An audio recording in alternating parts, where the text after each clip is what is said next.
না তে বেড়া সোনার মেয়ে পিছলা করছে কইরা টাস টাস টাস টাস করে যারা 2-3টে চড়া দিছে দেওয়ার পরে বেড়া সোনা আল্লাহ মনে কই করে যেতাম করে হারাইছে তে সুদলেও কি আওয়াজ হয়নি তোর বোধহয় যে ডুহাইলা কি আওয়াজ হইব নি ভাবে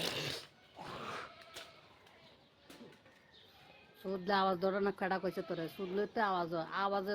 সুদার আওয়াজে তুই সাত যে সুদে আওয়াজ করতার এও তুই শ্রেষ্ঠ বেড়া শ্রেষ্ঠ নারী শ্রেষ্ঠ পুরুষ সুদার তার মানে তুই আওয়াজ শ্রেষ্ঠ নারী বলতে হইব তুই যে শ্রেষ্ঠ নারী নাকি হ্যাঁ বাড়ি সুদার মানে সুদার ছোট শৈল স্ট্রং হয়ে যেত স্ট্রং গায়ে কাপড় চোপড় রাখে না নি তোর জামাই না সব খুলে লাই আর কইস না কত কইস না সব কামড়ায় কামড়ায় তুইলা সব খুলে লাই নি নাকি রাখে ফেন্টি যা রাখে নি নাকি সব খুলে লয় বলবো আমায় যুদ্ধ সব সময় খুলে কি ভাল সব লাগে রাখেনিতে যুদ্ধ সময় মানছে চাকু আতর বাড়ালে সেই